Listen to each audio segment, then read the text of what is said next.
What's up, everybody? It's Will with the Fight Guys podcast. I'm here with my boy, Ben, the Stash Doucette. Ben, what is happening, bro?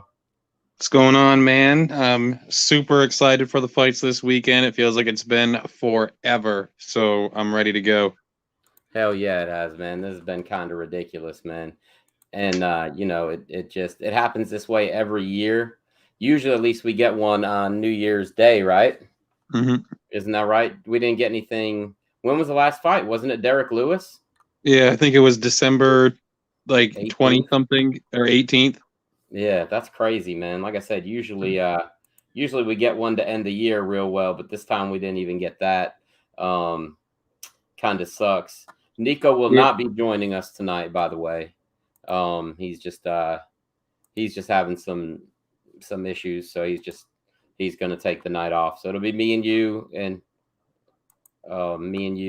possibly BC if he comes through. But Ben, let's talk about these fights that have recently gotten signed, man. There's some pretty crazy fights. Obviously, the big one is George Masvidal versus Colby Covington. Awesome fight. I'm excited about that fight. A lot of bad blood. Those are always, exciting fights when guys truly don't like each other. I know that they used to be friends, and I think that we kind of saw at the end of the Usman versus Covington fight that maybe they don't hate each other quite as much as they played it off. I don't know if these guys do. I don't know if you know, but they used to be like roommates pretty much. Colby used to live on his couch because he's the one who had Masvidal was the one who had sponsors and Colby didn't. And they were training partners. But pretty crazy story, man. But pretty excited about that fight. What do you think, man? You excited about that fight? I'm excited about that fight, but I feel like that is like the worst stylistic matchup for Jorge. But I mean, I'm still really pumped for the fight. Like Yeah. Colby Covington's a lot of things, but a great fighter is in fact one of those things that he is, and I just think he pushes a pace that's hard for a lot of people to keep up with. Yeah, you're right about that. The only thing that we have to see is how in love with his hands he really is. Because if he tries to stand with Masvidal for any meaningful amount of time, I think he's going to start to get worked. So I think that he's definitely going to have to rely on his wrestling if he's going to be successful in that fight. If he thinks he can go out there because Usman knocked out Masvidal, if he thinks he can do that as well, just because it happened with Usman, I got some news for you, man. Usman hits a lot harder than Covington does, So we'll just have to see what happens. Masvidal needs to, from now until the fight, though, talk shit, kind of the Conor way. First one who shoots is a bitch, that kind of stuff. Kind of try to get under his skin that all he's going to do is wrestle out there. You know what I mean? At least that'll give Masvidal a fighting chance. No pun intended with James Ellsworth. But if he just starts wrestling Masvidal the whole time, Masvidal's going to have to just start throwing up submissions. That's going to be his only way to compete with Colby's wrestling, And but yeah, I mean, early lean, Ben. Who are you leaning towards? Colby. Colby, yeah. Yeah, unfortunately. My head says Colby. My heart says Masvidal. I think I'm going to go with Masvidal, man. I don't see him losing 3 in a row. And he has fought some pretty good wrestlers in the past. So, I don't know. I think he could do all right. I think Colby probably will win, but I'm going to pick Masvidal just because I'm a fan of his. I like what he does for the sport. I like what Colby does for the sport as well. But I got to put up, man. I made like a minute and a half highlight reel of Colby talking all kinds of shit to everybody. I need to break it in half and put it on TikTok as 2 parts. Because I've noticed that those short videos on TikTok really take off a lot more than the long ones do. Maybe I'll even do it as 30-second parts and do 3 of them. But it's some funny stuff, man. Like some of it I didn't even know. Like he was talking shit to Raquel Pennington. Did you know about that? Saying that Tisha Torres was trying to like bang him at the gym and stuff. Like just crazy things like that, man. Like he's a fucking maniac, bro. He really is, man. He's So a real villain. he is, man. He does a great job. That picture with him and Ric Flair the other week, I mean, that was brilliant, bro. I mean, he really, he gets that kind of reaction, man. He does get that kind of heat. So yeah. Pretty good stuff, man. Pretty good stuff. Another meaningful fight is Volkanovski. You want to talk a little bit about his fight? Yeah, so it was maybe the day after that Volkanovski Max Holloway got signed, it got pulled. Max was hurt. They kind of threw around a few different names as to who would fill in and fight Volkanovski, but in the end, it ended up being the Korean Zombie, Chan Sung Jung, stepping in. He's going to take on Volkanovski, and as far as stylistic matchups go, that's a real bad matchup for Volk. If it stays standing for an extended period of time, the longer it stays standing, the less I like Volkanovski's chances. But man, he can wrestle and he can pressure and he can lean on you, which is the one thing that Chan Sung Jung doesn't deal with well. So, I'm not against Max Holloway in any way, shape, or form, but I like this fight more just because it's one we haven't seen. Right. So if I was forced to choose someone to pick right now, I would probably pick Zombie. Really? There's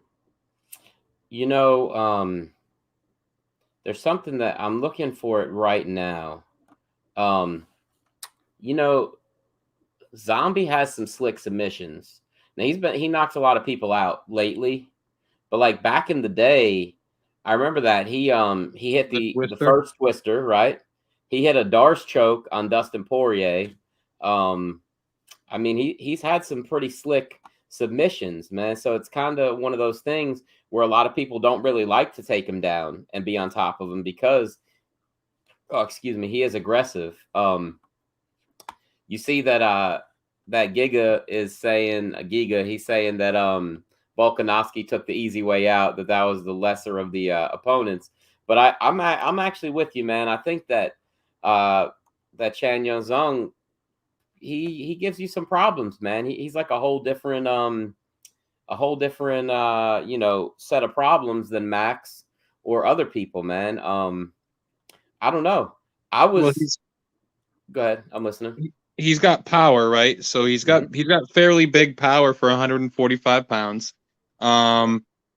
He can take a shot, and Volkanovski's not necessarily known for his clean one-hitter quitter power.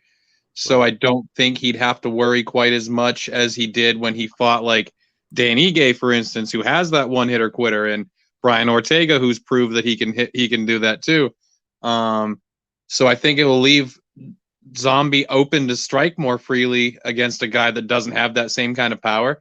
And it's like you said, he's got jiu-jitsu, right? He's got the submissions to back it up. I just think that if Volkanovski can pressure him the right way, lean on him against the fence, kind of control that the hands a little bit better, he has a good chance to win the fight. But I just think the strikes that you take from Korean Zombie will add up more than they will over against somebody like Max. Max is known for adding his strikes together, not necessarily his power.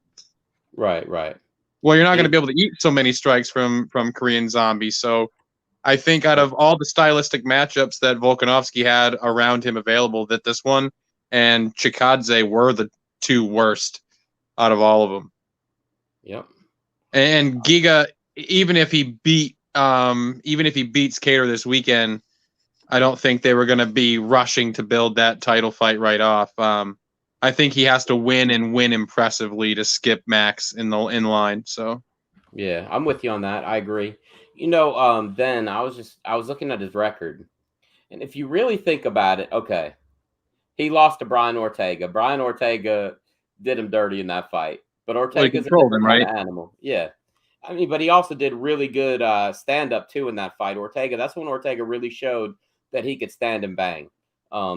He did that with Max, but really against against Korean Zombie. But besides that, if you look at his last 6 fights, he really hasn't lost, except for that fight with Yair Rodriguez that he was winning convincingly and got caught with 1 second left. So really, he's won a lot of rounds in a row besides the Brian Ortega fight. I mean, he's dominated pretty much everybody he's fought, except for Brian Ortega. Like I said, he lost that fight, and I think the Yair Rodriguez thing was a fluke, honestly. I think that he just kind of counted his chickens before they hatched. He was kind of relaxed a little bit and just got caught. But hey man, Korean Zombie, like, you know, he's no joke. I do like him in this fight, but I'll probably pick Volkanovski, but I would not be shocked at all, and I may even change my pick before the fight. Hey, BC, Neko's not going to be here tonight, by the way. He called in sick, but go ahead, Ben. Like I said, I picked Volkanovski to beat Holloway, and that was mostly because everyone's got that guy. Like I had kind of said originally, like you got that one guy that no matter what it is, you just can't beat him for whatever reason. And I think that's Volkanovski for Holloway. But man, I just really think that Chan Sung Jung can catch him and hurt him. I wouldn't be surprised to see Volkanovski win, but I'm fairly confident picking Zombie that he can pull something off here. Now's his time, man. What a story, man, that would be for him to win that fight. I mean, didn't he came over from WEC, right? Indeed, he did indeed. Man, a lot of these WEC guys are really having like career resurgences like 10 years later, which is pretty awesome. Want to say it's Chan Sung Jung and there's only one, Dominic Cruz, Poirier, Dustin Poirier, and Ronnie Yaya. And there's one more. There's one more because there's 5 of them. I just can't remember who. Wow, Cub Swanson. Oh yeah, that's right. And Uriah Faber if he does take the. Oh, and Jose Aldo. So there's 6 of them. Yeah, got you. So BC, what's going on, man? Can't call it, man. Long day. Yeah, we back here. Glad to see y'all in good health. Yeah, we're doing all right, man. You haven't had to smack anybody today? Off the record? Off the record. On the record, off the record. You're good, man. Shit happens. You ever seen the show Kingdom on Netflix? Of course, man. You have? Yeah, Kingdom. So not to bet against a Korean Zombie then. Oh, why? What did he do in Kingdom? I can't even remember. Didn't do anything. Oh, so Kingdom's about zombies in a Korean. We're talking about 2 different shows, man. There's an MMA show called Kingdom. Yeah, all right. Okay, I feel you. I've never seen that one, man. So good. Pretty entertaining though. 2 seasons. Okay. All right. I'm not big on zombies, but I might have to look into it, man. See what's up with it. But yeah, so that's cool, man. We were just talking about some of these fights that got signed recently, including that Korean Zombie versus Volkanovski fight. Are you saying you're taking the Korean Zombie along with Ben? Yeah. All right, cool, man. I like to hear it, man. And what about the George Masvidal versus Colby Covington fight? Because I know that we just made our picks for that one too. Masvidal, because early picks. I never want to see Colby win. I feel you. I think there's a lot of people that feel that way, man. I just think that Masvidal is the type of dude that if it goes to that level of promos like it did with Usman, take his head off. Yeah. Have you not seen the commercial they've already put out for it? No. I haven't. There's like a 90-second, maybe 2-minute commercial that they put out, and it's like videos of them when they're literally like just little young guys, and it's like showing them throughout the years, and then it shows them cutting like promos together, training together, doing like other stuff together, and then it shows them cutting promos. Like it ends with them each cutting a promo on the other one, being like, "Where you at, Street Judas?" Blah blah blah, and like they're already hyping this shit, dude. It's gonna be ridiculous. Nice, that's what's up, man. And like we were talking about off the air, hopefully they put the Nate Diaz and Dustin Poirier fight on the same card. I think that'd be the way to go, and that would really booster this thing up because besides, there's just not there's not a lot of big names on that card. Nick Lee, what's up, bro? How you doing, man? Glad you stopped in, bro. Hope everything's well with you. Hope you're feeling better, man. I'm feeling better. Been about almost 2 weeks. I've been sick, but doing better now, man. Give me a call. We need to talk, bro. We were supposed to go see that Brendan Schaub comedy together, and the shit got canceled. That's why we ended the show last week by saying fuck Brendan Schaub.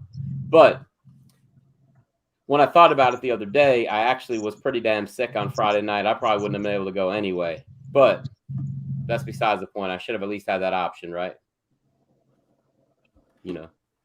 But anyway, Ben, what about this Mackenzie Dern versus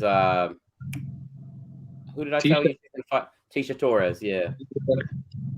What do you think of that fight? You know, I think this is an opportunity to gauge where Mackenzie Dern's at and decipher if she's done being a prospect and she's ready to take that next step up.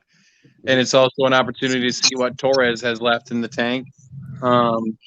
She's already had quite a few fights in the octagon, and she's had some wins and some losses, and she's never been able to string the success together to get to the top.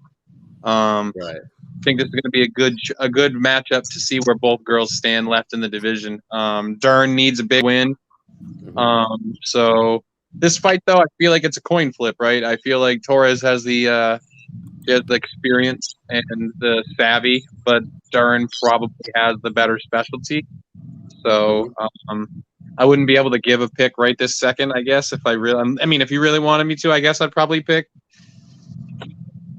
Torres based off her veteran, and her savvy. But man, that would be a tough one for me to sell to myself. Yeah, I'm with you on that, man. Jesus, like I will say all around better fighter, definitely Tisha Torres. But holy shit, man. She might be the most boring fighter in the UFC at the moment. I mean, damn, maybe not boring per se, but look, she's had 18 fights, and all but 2 have either have gone the distance, either whether she won or lost. 16 out of 18 have gone the distance. That's a fucking lot. And none of them's ever been a split decision either. That's pretty crazy too. She's never been finished, and that's kind of telling because I'd say Dern definitely needs a finish to win this fight. So I'll probably take Tisha Torres too, but I don't know. It's like you said, like Torres is the better fighter overall. Yeah. But I think that Dern has the stronger specialty, right? Like her jiu-jitsu is superb. I mean, that's what she's known for. Right. And you had mentioned yourself right there that Torres doesn't get finished very often. I mean, if at all. And I do think that Dern's best chance of winning this fight is a submission. But I guess maybe she could use her grappling to like control Torres for 3 rounds. I just don't know. I think it's harder for me to sell Dern as the winner. I just feel like there's too much experience on Torres's side that she can get out of the positions Dern's going to put her in, I feel. Right. What about you, BC? What are you thinking on this one, man? I'll keep rocking with y'all. It's going to be 3 the hard way for this one because I got to go with Torres too. For basically a mix of the 2 combinations of what y'all said. For one, I got to go with the veteran because honestly, I don't really know much about the other chick. Mackenzie Dern. She's basically a Brazilian jiu-jitsu specialist. Sloppy stand-up. So for what I'm picking up on, as long as you can guard that or guard against that or avoid going into those situations, you should stick with the veteran. Yeah. But at the end of the day, you never know what's going to happen, Ben, because like you were talking about last week, and I can't think of the gentleman's name at the moment, but he submitted Jacare, and nobody ever thought that would happen. You know what I mean? So Andre Muniz. Yeah, there you go. So these jiu-jitsu fighters, man, they're advancing rapidly. But Ben, I think that's enough about the upcoming fights that got booked. But did you want to talk a little bit about Cheyenne Buys? Yeah, so this is the craziest thing, and like MMA is a wild place, right? It's a crazy place, especially when you've got characters like Tito Ortiz and guys like that. But like, so Cheyenne Bays or Cheyenne Vilsamar now that she's going by, which I'm assuming is her maiden name. Right. She kind of just up and disappeared. People were wondering where she went, what had happened to her. Nobody had seen her or heard from her. She said she came out in an interview and said she was in hiding to repair her mental health and her spirit and stuff. And then after being missing for a few weeks, her husband JP Bays, who's also a UFC fighter, puts out a tweet that says, "Enough with the bullshit. She's not in hiding. She's actually in the country, Georgia, with the man she's been cheating on me with, who is fellow UFC middleweight. I don't know what weight class JP Bays is, but this guy is a middleweight, Roman Dolidze." Bays then came out to say that he's absolutely getting screwed over because he had applied for a work visa through his wife. He can't get a work visa, so he can't even return home to his home country. So he can't fight, he can't work, he can't buy a house, he can't buy a car, he can't do anything in this country right now because he's not legal, he's not a citizen. But he also can't fly home right now because his country's under lockdown for COVID restrictions. What country is he from? I can't remember where he's from. I want to say they're South American. Okay. I don't want to say the wrong country and be ignorant, but like they're not. He said he's not from America. He's 135, Ben, and actually he's from Brakpan, South Africa. South Africa. Okay, so they're from South. So there you go. So like he can't go home right now. So basically, he was saying like, I'm getting these messages from fans. I'm getting these messages from family saying, "What did you do to her?" He's like, "I didn't do anything. I have no answers for these people." And she won't tell anyone anything that's actually going on. She hasn't actually said anything bad about JP at all. She hasn't come out and said that he was abusive. She hasn't said anything. She just said that she's rebuilding her health and all this other stuff. And so it's really weird because she's not telling the truth and he can't do anything to back up his story. He can't even fight right now because the only person that can decide whether or not he's getting that work visa isn't even in this country. She's gone. Right. So it's really weird because he even said in the interview that he just put out that she doesn't need to be in hiding. She can work. She has a visa. She has all the stuff that she can have to work, and she's just choosing not to. She's choosing not to fight, and she's choosing to hide away with this guy that she's cheating on her husband with. Gotcha. That's pretty wild stuff, man. That's what I'm say about that. BC, had you seen anything about that before now? Nope. No. Okay. Sound like some wild canoodling. Wild canoodling. Maybe they need to get Jerry Springer involved. I don't know. Ben, the guy that she is supposedly, allegedly, cheating on him with, what's his name? Roman Dolidze. Dolidze. Okay. Is he a jiu-jitsu fighter? Let's see. He is 185, but he's also fought at light heavyweight. Let's see what. Okay, fights out of Extreme Couture. I'm just trying to see what. Okay, so he's a grappler, which is good. That's good. If they are hanging out like they say, she needs to work on her grappling anyway after the fight with Montserrat Ruiz. So hopefully this dude is helping her with her ground game. Hopefully at least that's one good thing that could come out of all this. So she actually, I just am reading an article now that she came back today with a response to what he was saying. And she said, "If there is anything I would like to say, it's that I, for one, never cheated on my husband, nor would I ever cheat on someone. The fact that I put my business out here is just mind-blowing to me.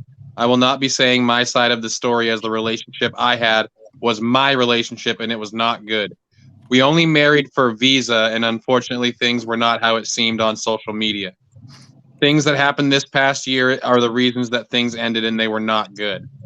And she said, she ended it by saying, if you must say I was a cheater, then take me off your Instagram bio, sign my divorce papers, and stop taking my money and my bonus money.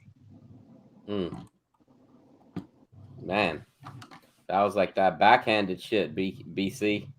She's like, bitch, better have my money. For real. That's pretty wild. Yeah, man, we'll have to keep an eye on that.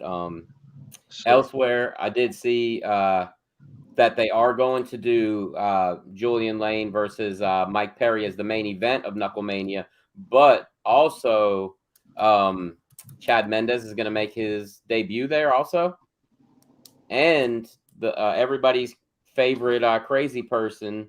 I can't even think of her name. What the hell is her name? Britain Hart is going to be fighting for the title, but they haven't put anybody to fight her yet. Odds are she's going to fight Christine Fierro for the title. That's the one that Helen beat for the title. But Christine hasn't lost since she lost to Helen, the Misfit. So hopefully, we'll see what happens. Shout out to Helen tonight for winning her Invicta fight too. Fuck yeah, Helen looked dominates her Invicta fight. Ben, and BC, I was watching that fight and like I found that video of Helen fighting Christine Fierro last year when I was really starting to get into BKFC, probably last December, something like that. And man, like the difference between her now and then is fucking ridiculous.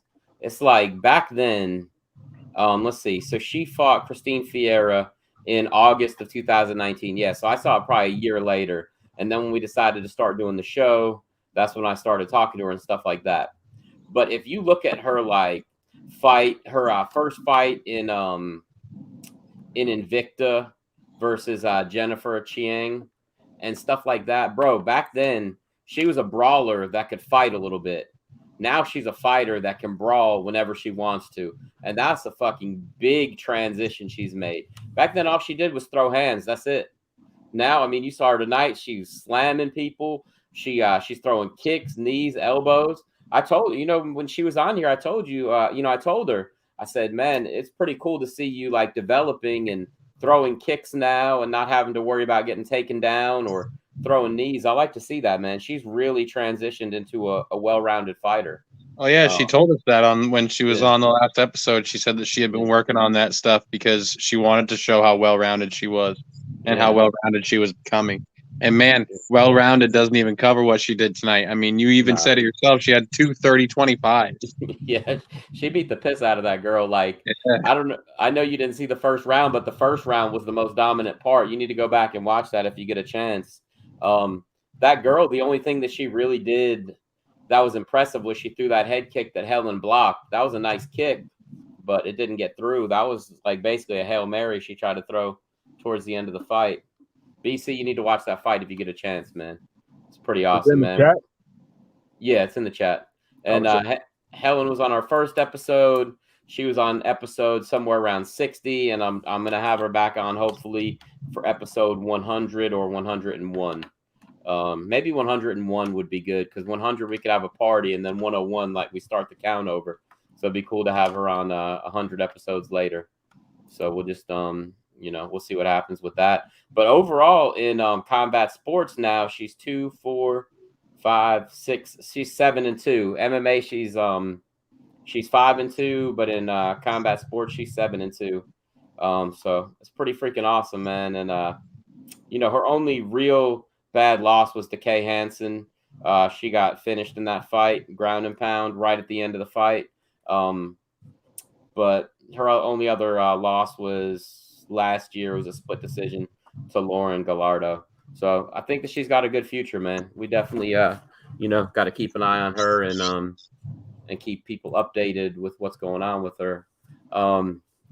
But besides that, oh man, real quick before we get into fights this weekend, did we talk about Tai Tuivasa versus Derek Lewis yet? Like what we thought was going to happen last week?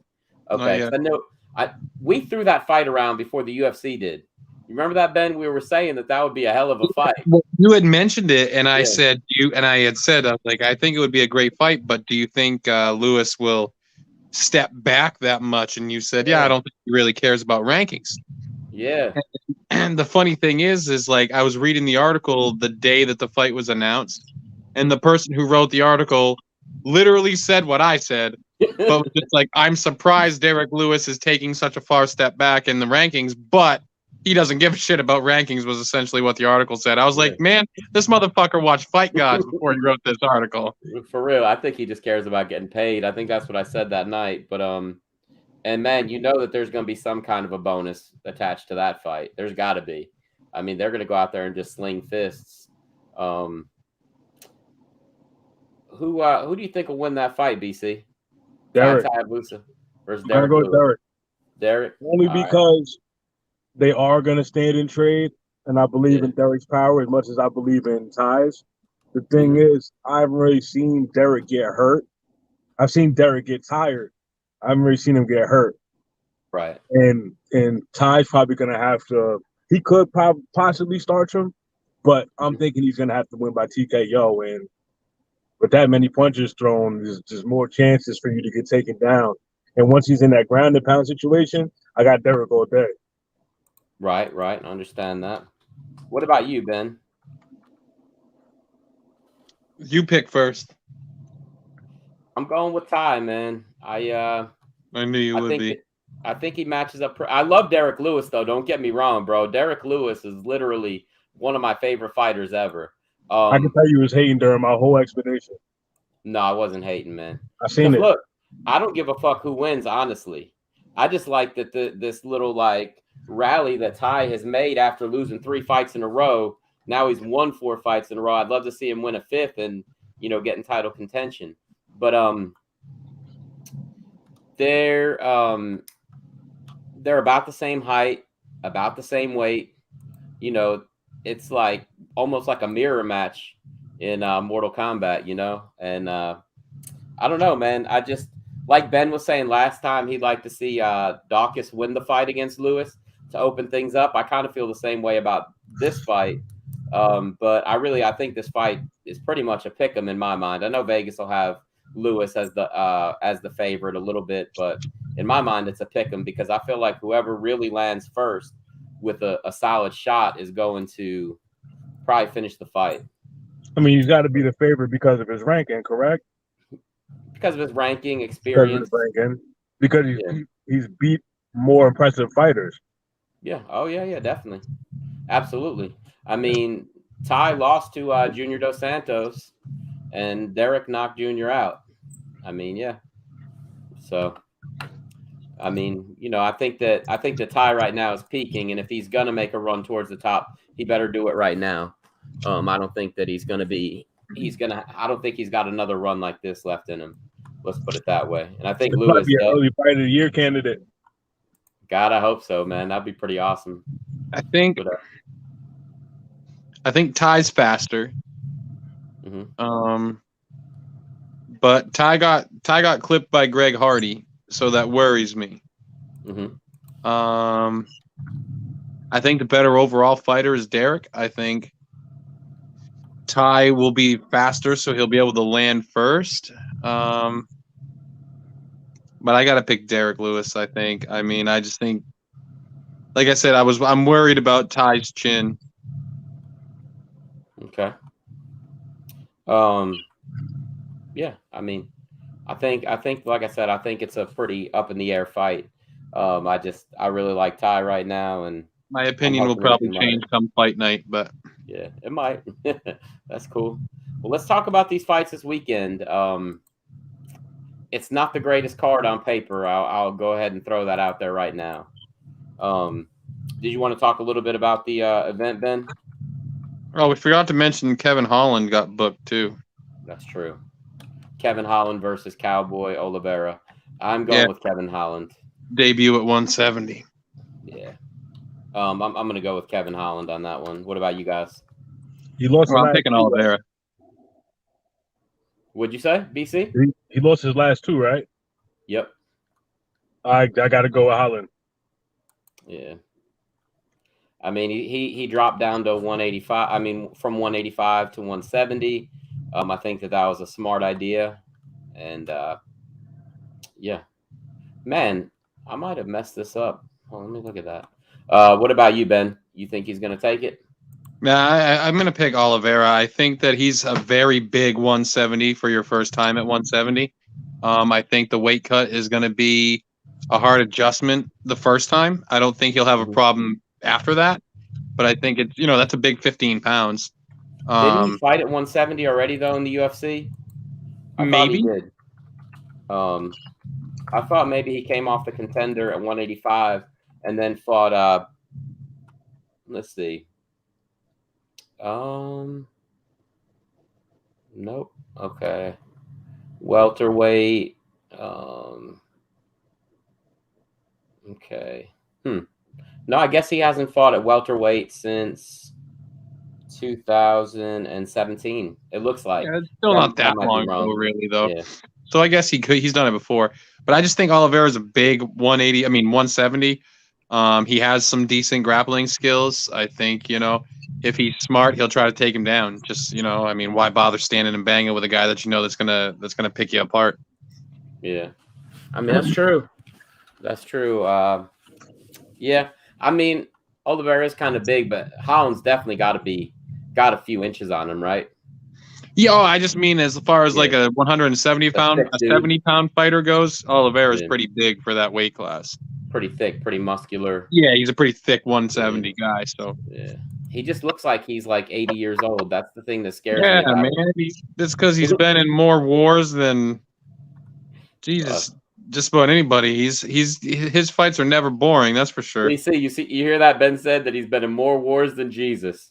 Facts. That's a lot of wars, bro. Definitely got to put that one on the tombstone. Hell yeah. Been in more wars than Jesus. I mean, man, Oliveira just looks like at any point he could just eat a jab and go to sleep. I'm not saying he does because he doesn't. But, man, he just looks like him and that other dude look like they're the oldest fighters in the UFC. Ben, what's the guy, the 155-pounder that looks like he's like 80 also? You know who I'm talking about? Is it Leonardo Santos? No, it's Trinaldo something. Oh, yeah, Francisco Trinaldo. He is like 50 fucking years old, though, bro. Oliveira's 33, but that's like 67 in Brazilian fighting.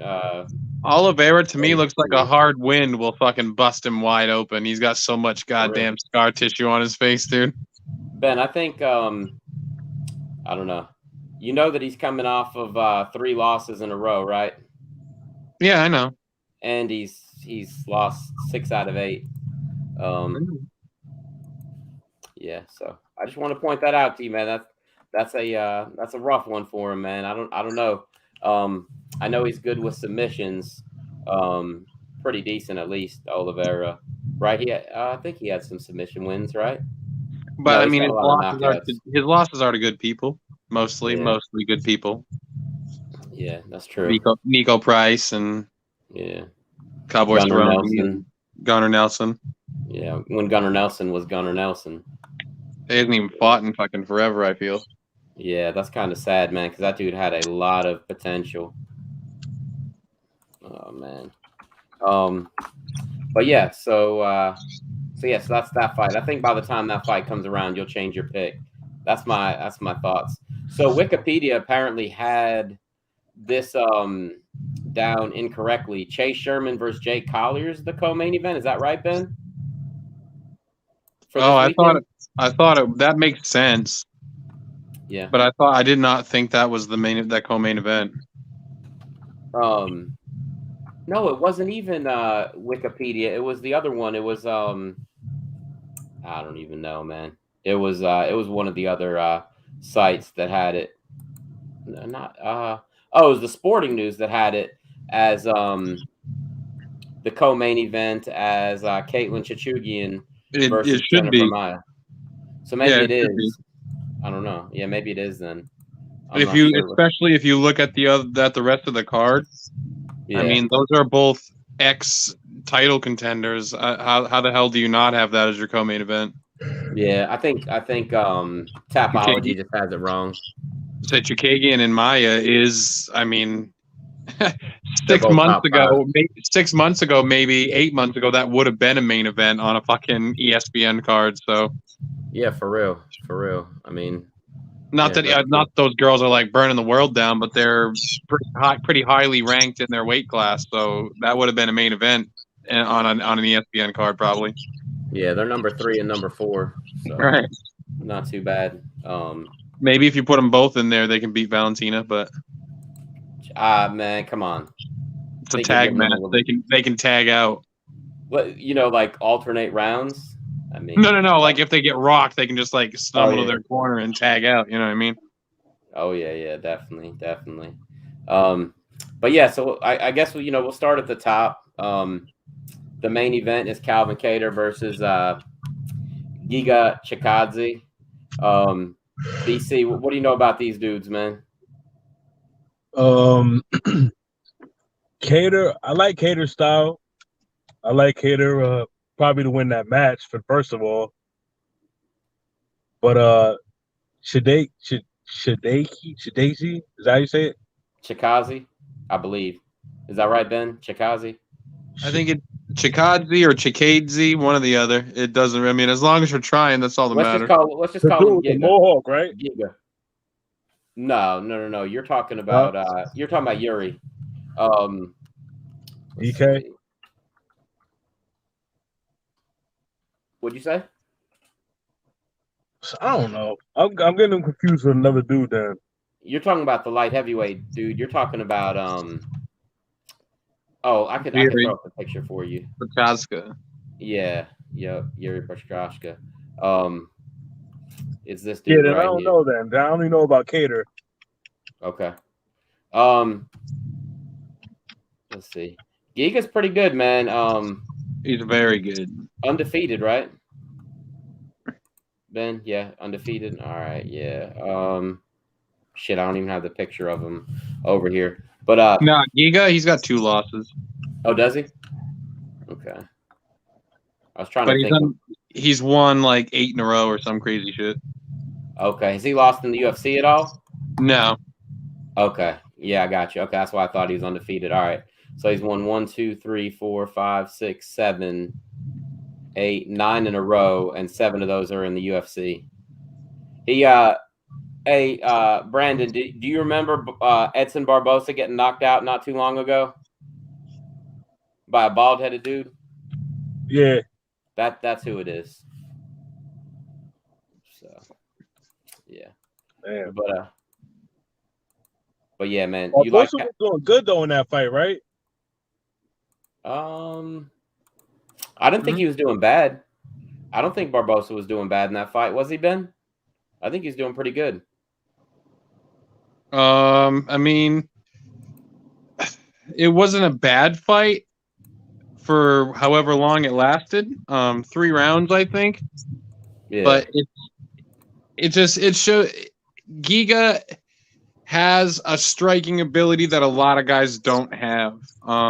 His leg kicks and his legs in general, like his kicks, period, are some of the strongest and fastest kicks you're gonna find across any division from any guy. And there's nothing that's gonna shut your body down quicker than a shot to the body. You know what I mean? Like, oh yeah. If you get a liver kick or you get kicked in the stomach, man, you know, and you're gonna shit your pants in the middle of the octagon, like your body shuts down. Giga's got power and speed on his side, so it's really weird. The problem with this fight is what Calvin Kattar are we gonna see? I mean, Max Holloway legitimately took 2 years off this dude's career in that fight. Like, I mean, that was rough. And I'm not just speaking bullshit either. I mean, when was that fight, for Christ's sake? Like, when did Kattar fight that guy? I would say early 2020 or late 2020 or early 2021, maybe. It was literally literally a year ago. So he hasn't fought in exactly a year. It was January 15th, 2021 when he fought Max Holloway. So it'll be like a year to the day. Wow. Literally a year to the day. So Max Holloway, not to mention what's up here, but legitimately took a year away from this guy's career. That's how bad he was beaten. Yeah. Like, so who shows up? The Calvin Kattar that beat Dan Ige and beat Jeremy Stevenson, or the Calvin Kattar who got smashed by Zabit Magomed Sharipov and then got a year of his fucking career taken away from him by Max Holloway. Yeah. I don't like this fight for Kattar at all. I would say if he got beat by Zabit, and that's what I was gonna say, probably had better kicks than Chickadze. I could be wrong. Hey man, that's some good kicks. I was gonna say that if you're gonna pick somebody else, that's a goddamn good one to pick, Zabit. But man, I feel like this is a fight that's made for Chickadze to. I'm not saying Kattar's a bad fighter, but man, this is a good opportunity for Giga to show off what he can do, and I think he finishes Calvin Kattar. Should be interesting there because I got Kattar. Yeah, Kattar's only been finished once at the beginning of his career, I believe. Let me look that up real quick. I think I was looking at that earlier. Yeah, by some dude named James Jones. But I don't know if he gets finished, but you know, it definitely shows that these kickboxers are like his kryptonite, because you had Max, who does more regular boxing, but you also have Zabit, who's a kickboxer that beat him, and who was the other one that beat him? Oh, Moicano. Yeah, I don't know, man. I think Giga will win this fight. Now, don't get me wrong. I don't want to see Calvin Kattar lose, because if he does, there he is. He's the gatekeeper to the title. If he loses this fight, Giga goes to the title picture, and Calvin Kattar's basically just a gatekeeper for the top 5. And I'd hate to see that, because he's not old in his career. He's still pretty, he's had 27 fights, but look, I mean, the guy is only 33. You know what I mean? He should have more good years, but he could end up in that Anthony Smith type role if he loses this fight. And that's unfortunate. 27 fights is a lot of fights, especially when your last fight was basically like 3 fights crammed into one. He took so many shots.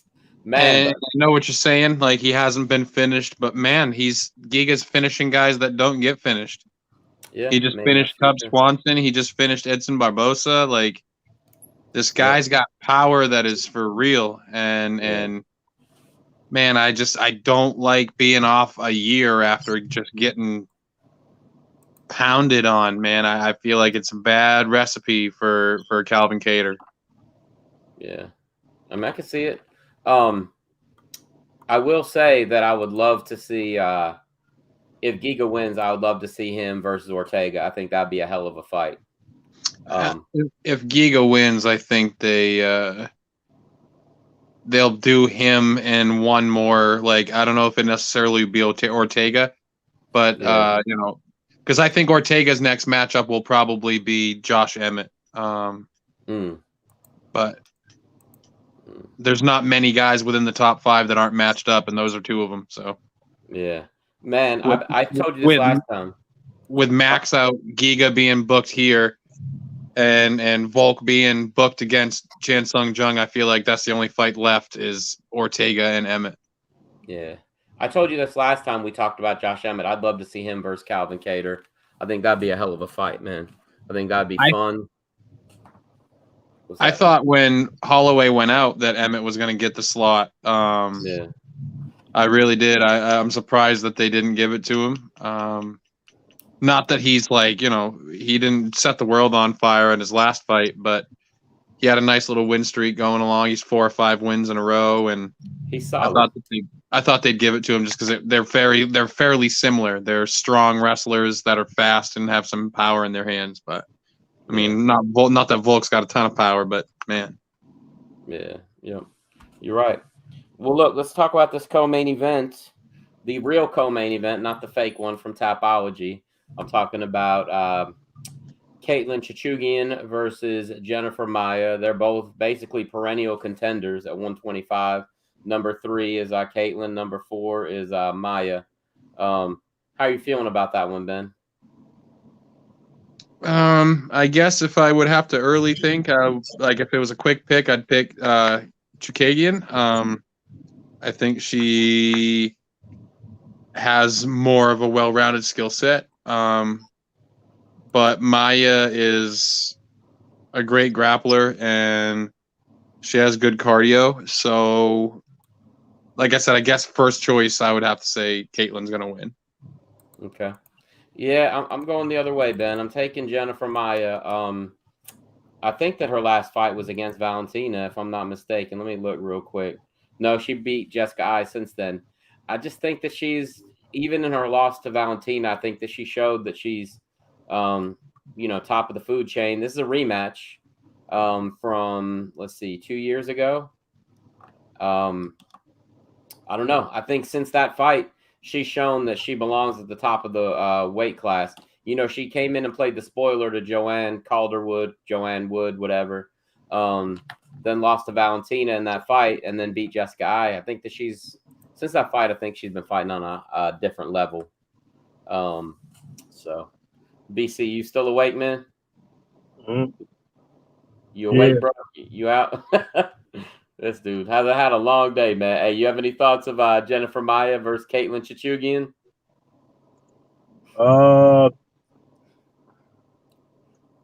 Is that featherweight? Featherweight or strawweight? That is flyweight, right? Valentina's flyweight, 125. Yeah. Yeah. 125. I picked Jennifer Maya. She's coming off of a loss to Valentina and then a win to Jessica Ai. And Ben is picking Caitlin Chichugian, who is coming off of 2 wins, one against Vivian Arroyo and one against Cynthia Cavillo. So. Chichugian because I've seen her fight before. I don't think I've seen the other chick fight. Okay. Yeah, they're both number 3 and number 4. They're both pretty good fighters. Literally flip a coin on this one. Yeah, I think so. Man, the next fight I think is going to be pretty damn good. Brandon Royval versus Rogerio Bontorin. I'm going with Rogerio on this one, man. I think Brandon's coming off of 2 losses. I think he's had a little bit of a rough patch, and yeah, man, I don't think he's going to win this fight. What about you, Ben?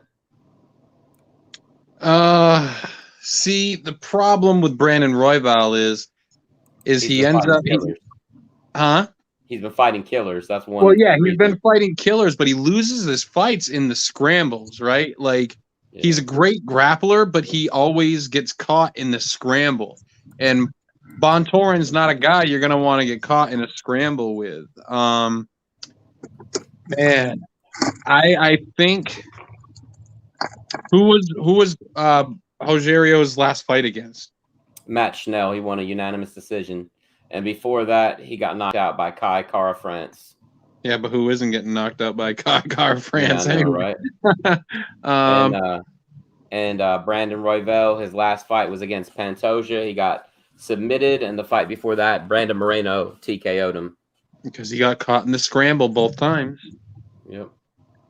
I mean, that Pantoja fight, man, I remember I was sitting there watching the fight, and I'm like, man, he's got a good position on this. And then they kind of started separating, and I said to my buddy, I said, he's going to get caught.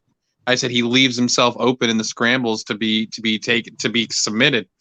And you don't want to do that against a guy like Bontorin. He won his last fight by out-grappling Matt Schnell. Right.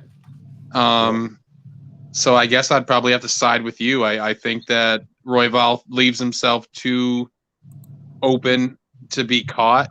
And I think Bontorin is just strong, and you don't want to be caught open against a guy like that. Yeah, I'm with you, man. I totally agree. I think it definitely will come down to grappling. BC, any thoughts on this fight? I wanted to go with Brandon for obvious reasons, but he's definitely going to get rocked in this one. All right. Just not a good matchup. All right, well, at least we all agreed on one fight so far. Well, Bontorin's got 11 submissions. and I think he's like 6th or 7th in the flyweight division right now, overall rankings. That sounds about right. You just, like I said, you don't want to leave yourself vulnerable in a position that a guy who is strong and has crushing grappling to get a hold of your arm or your head, because it's just not going to end good for you. And we've already, like I said, we already saw that with Royval. That's what he does. So, I mean, it just, man, don't fuck around. Yeah, you're right about that, man. You're right about that. What do you think of the Chase Sherman versus Jake Collier fight? Not much. They're like, I mean, they're both. I hate to say it, but they're both like bottom of the barrel heavyweights in the UFC. Yeah, what are they, like 12? They got to be somewhere in the bottom part of the 15. Right, if ranked at all. And I mean, they're both coming off of losses, I think. Let's see. Chase Sherman is coming off of losses to Andre Arlovsky and Parker Porter, and Jake Collier is coming off of a loss to Carlos Felipe. So Jake Collier, okay, let's go back. UFC debut was a loss. Won his next fight, loss, win, loss, win, loss, win, loss. So law of averages says he's going to win this fight, Jake Collier, according to his record. And neither of these guys are in the top 15 even. All right, there's no way that this guy can be. His wins are over a light heavyweight, John Vellante.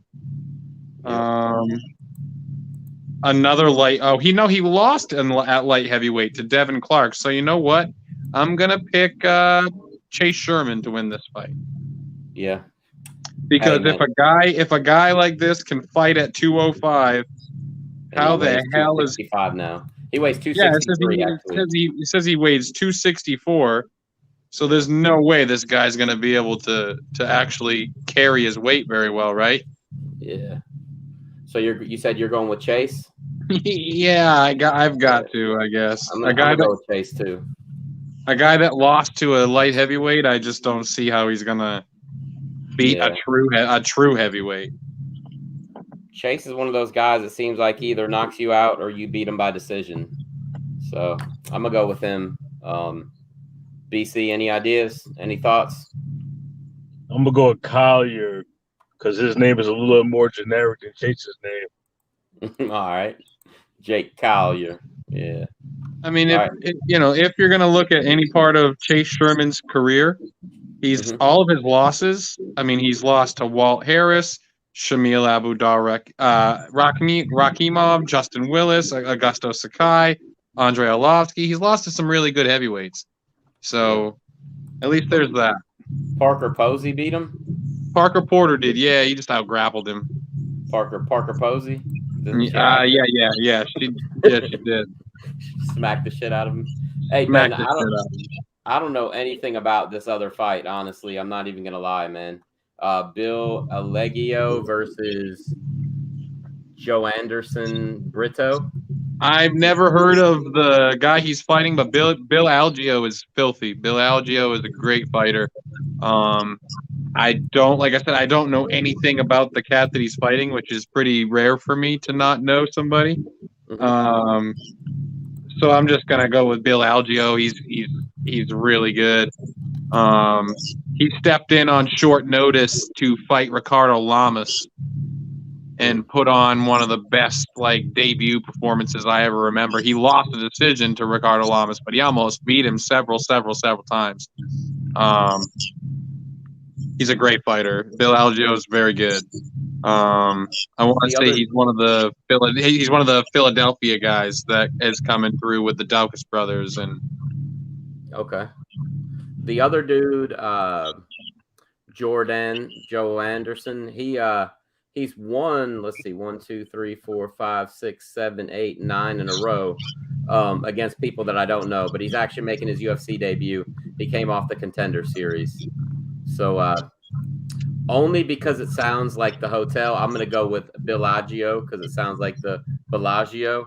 But yeah, so I don't have any other thoughts. Bill Algeo has fought Shane Burgos, Jared Gordon, Brandon Loughnane, Ricardo Lamas, Ricardo Ramos. Those are his those are his losses, right? So he's lost to several good fighters. Hey, he beat Spike Carlisle. That says a lot, man. Spike Carlisle's a tough little dude, man. And his Ricardo Lamas loss was like on, I want to say it was like a few days, if not like 1 day notice. This guy came in and kept up with a former 145-pound title challenger. So, and like I've never heard of this other guy before. So for me, that doesn't bode well for him because, like I said, I tend to end up knowing those guys that nobody knows. Yeah. And I never heard of him, so I'm gonna go with Bill Algeo. He's, like I said, he's a Philadelphia boy, and those guys are hot right now. So, yeah, I got you. What about you, BC? You're going with the Bellagio, man. I know you are, bro. I'm gonna go with the unknown. Joe Anderson. All right. Joe Anderson. He must be on the come up. They're putting him against a journeyman with a decent record. He must be okay. Yeah, I feel you, man. Ben, that's all we'll pick, man. Just because like the prelims are pretty they're not very good. But hey, before we finish up, man, you want to talk a little bit about that whole WWE story? Brandon, have you heard anything about the lawsuit against WWE? No. Okay. Ben, you want to explain it a little bit? So as far as wrestling companies go, right, you've got WWE, AEW, Impact, NWA, and then another one of the bigger players in the industry is MLW. I believe they're in the Chicago area. These are American wrestling companies. Yeah. Huh? As far as American wrestling companies. Yeah. And so MLW is suing WWE, and it's essentially for WWE having a monopoly on all things wrestling related. So back a couple weeks ago, maybe it was a couple months ago, MLW had a contract signed with Vice TV, and they were going to have like a weekly TV show so that they could stream, so they could gain more fans and start being a more prominent company within the industry. Well, the rumor goes that since Vince McMahon has that contract with Vice to run those, what are they called? Fucking the documentaries that they were doing. Oh yeah, the Side of the Ring or whatever the hell it is. Yeah. He told them that they better not sign this company, which is 100% illegal for him to tell them not to. Supposedly they were having road agents contact people because MLW was making wrestlers sign contracts. Right. Exclusive contract. Supposedly they were having road agents that were contacting these people, not saying in so many words, if you sign this contract, you'll never work for us, but something along those lines.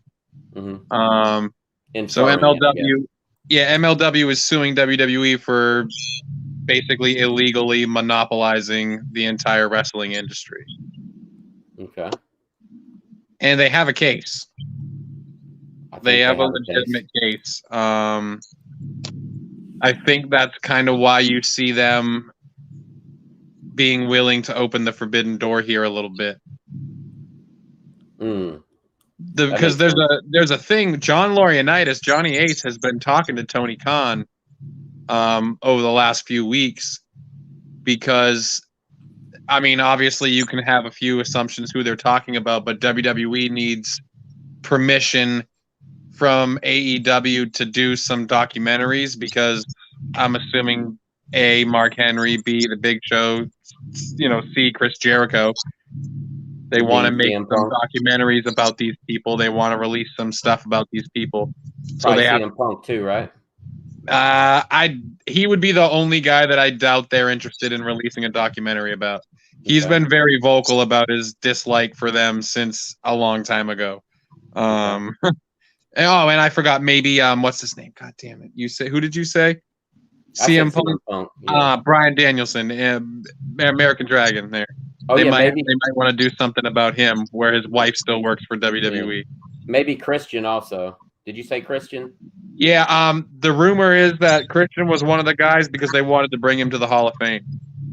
Okay, that makes sense. They wanted to induct Christian into the Hall of Fame. But anyways, yeah, so they're getting sued for basically doing what everyone knew they were going to do this whole time, and that's try to fucking buy up anybody worth their That's why they had all these people under contract just to release them. It was so that they wouldn't go anywhere else for at least a little while. Right.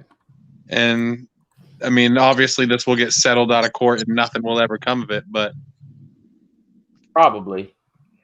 Hey, I was thinking of one funny thing the other day after we talked about all the women. There's still more women that need to be in the Royal Rumble. How funny would it be if WWE brought back the Iconics, even though now they're the inspiration for the Rumble? Because, you know, they're with TNA also, or Impact Wrestling, whatever. You think that's a possibility? So WWE kind of brought the whole women's wrestling movement back, right? You know, they really brought people that might not have paid attention to women's wrestling to pay attention to women's wrestling. But what kind of state is the women's wrestling in your company that like 7 or 8 or 9 or more of the people that are in your fucking Royal Rumble 15 don't even work for you anymore? Yeah, probably 15, I would guess. Maybe more. They're either legends or they're workers from other companies who, and I love Mickie James, but man, she's on the other side of the, you know, she's closer to retirement than she is not retirement, you know? So like, what state is your women's wrestling in right now that you don't even have enough bodies to fill out your Royal Rumble, and you don't have enough women on your developmental TV show that you trust to be in the Royal Rumble? Oh, Melina is the other one that they are going to use. Melina and Cameron. They're the latest two that they're throwing in. Oh, you weren't just bullshitting about that earlier? No, I was serious, man. I feel like they're grasping at straws. Funny. Oh, there's another one that they'll put in there. I don't know if you're familiar with NXT, but Casey Catanzaro or Cat, whatever her name is. She was in the Rumble last year. Okay. Funny thing I was going to tell you about Mickie James. I was on some shows with her back in the day, back before she got signed. She was Alexis Lurie. She was actually dating Joey Mercury, Joey Matthews, whatever. So I get a call from my trainer one day, and he's like, "Hey, man, there's gonna be an event at the school. It's like there's not gonna be a crowd, but I need you to come up there and referee if you want to make $20, whatever afternoon." I was waiting tables, and I'm like, "All right, cool, I'll be there." So I go up there, and it's basically one of these like women wrestling DVDs that there's no crowd. It's basically like for like perverts. Mickie James was one of the women in it, and it's called like the LPWA or something, Ladies Pro Wrestling. So I'm on one of those DVDs, like her, Leilani Kai, who used to be in the WWF, a couple other Pippa Levin, a couple other decent wrestlers, but it was like I had to come up there and basically be a referee for these women that like did a whole bunch of like stretch holds on each other. Porn. Yeah, pretty much. No nudity, but yeah, pretty much for fucking creeps in their basement. Yeah. So I'm out there somewhere refereeing a couple matches. But, so you're basically what you're saying is some guy has rubbed one out to you refereeing a match before, is what you're saying. Quite the possibility. BC, what do you think of that lawsuit, though, man? I think they should sue the hell out of you. Out of me? No, they shouldn't sue me. I need royalties, man. If these dudes are beating their meats and me 20 years later, I need some money. That's wild. That's real wild. Hey, look, you know what? Neko's not here tonight, BC, but we're going to pretend that he is. And I'm going to send this to you, man, because you know what, Neko? I don't like your attitude. Boom. But it was actually for you, man, not Neko. You should do a show with those glasses on. I should, man. I like the glasses. I know you did. They make me look cool. Fly. They are. They're pretty fly, man. $5 on eBay. I think they might have come from China. But if they, for the longest time, WWE's been monopolizing wrestling. Everything. It's not a secret. The lawsuit is just if that's what they want to do, if that's where they want to go with it, yeah, fuck it. Yep. I think that the most important thing for MLW is to keep the lawsuit on the West Coast. Don't get it onto the East Coast. Linda McMahon with her politics and stuff. She's got too many connections, in New York and places like that. And you're not going to beat them in Connecticut. They basically own the state of Connecticut. So MLW is out of California. I think that they need to try to figure something out where it's not anywhere near the WWE headquarters. Would you agree with that? Yeah, hell yeah. Yeah. So I think Vince is smart enough to keep that, get that thrown out though. Yeah, maybe. I mean, it depends. Now, this could be like the Me Too movement, and some other companies step forward and be like, "Hey, they've been, doing shit like this to us too," and then WWE is gonna have some issues. Like that GCW Ben Game Changer Wrestling. You never know if they've been fucking with those guys or the big time wrestling events that go around the country, big BTW. So we'll keep an eye on it, but it's interesting to me, and I think that something needs to be done about WWE trying to monopolize it. But we'll see what happens. So apparently MLW is out of New Rochelle, New York. That's where their headquarters is. Oh, really? So they used to be out of the West Coast. So they must have moved. Okay. Man, I hate that for them. Linda McMahon being involved in politics, being friends with Trump, all that shit is not. Tajiri is one of their champions. Tajiri is? Yeah. Awesome. I love Tajiri. It's a goddamn buzzsaw. he is their middleweight champion right now. Nice. So, I wonder if this has anything to do with the with Davey Boy Smith Jr. Because I know he was with them and then he went to WWE, and I don't know what his status is now. But I don't know. Well, one of their big guys, I thought, had some sort of bullshit going on too. Jacob Fatu. He was one of their big stars, and he had some trouble, I think, that was going on. So I think they're just trying to stay relevant right now. I think that this they're not this thing going after WWE to help them, because people will be talking about him anyway, whether they win this case or not. People are going to be like, "Wow, these guys actually tried to stand up to the big dog." You know what I mean? So good for them. They got a decent roster. I mean, they got Blue Meanie, King Mo. Let's see. I'm just pulling off people that I they recognize. have TJ Parker, Alex Shelley, Tajiri, Alexander Hammerstone. Yeah, Savio Vega. Alex Hammerstone is a guy, mark my words, if WWE doesn't fucking suck him up, I will be surprised. If you're not familiar with Hammerstone, just look him up, and he's literally the definition of of Vince McMahon. Just look him up. He is literally Triple H 2.0 in my opinion. I have seen him quite a few times. Hammerstone's a very good worker. He's an excellent wrestler. But man, he looks just like the kind of guy that Vince McMahon pounds one out to. So definitely. All right, Ben. Anything else you want to talk about before we get out of here? BC, what about you, bro? Nah, but the Steelers made the playoffs. They had the hardest record this season. They had the hardest schedule this season, and they ended up making it with the expanded playoffs. See if we can ride this one out. They're probably going to get spanked though. That's what's up. Did you see Big Ben's interview today, BC? Yeah, of course. Where he was just like, "We're gonna lose, so who gives a shit?" He's like, "Might as well go out there and have fun." He's like, "We shouldn't be here. We probably shouldn't have won that game." It's like, Big Ben, what the fuck are you doing? Just shut up and get your team ready to go. That's Man, I would like nothing more than for the Chiefs to fucking lose in the first round to the Packers. That would be my favorite thing in the world, probably. It was being sarcastic. Yeah. Cynical.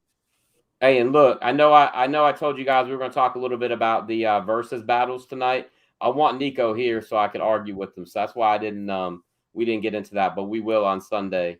I gotta lay the smackdown on Neko about that kind of stuff. So we'll wait. Nobody beat Jay-Z.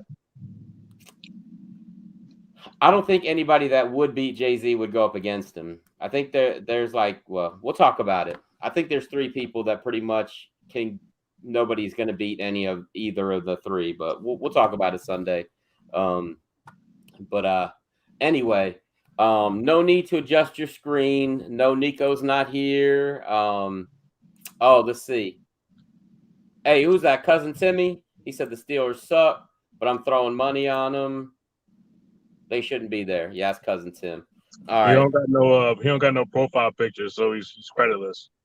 Hey, man, he's got to give permission to StreamYard for his picture and name, and then they'll do it. So anyway, Facebook no need. user. Yeah, no need. Oh, it's Stoney. Bitches and hoes. Oh, did Stoney see your do I need to show it to him? Should I show him your tombstone? Bring it up. All right, give me 2 seconds, man. Stoney, don't go anywhere, bro, because you got something you need to see, bro. This is for you specifically from the dude BC. Let's see what we got, bro. All right. Let's see. Stoney, don't leave, man. You got to see this. All right, let's see. No overlay. Is a good way to end the show. Let's see, where's it at? Damn, what the fuck?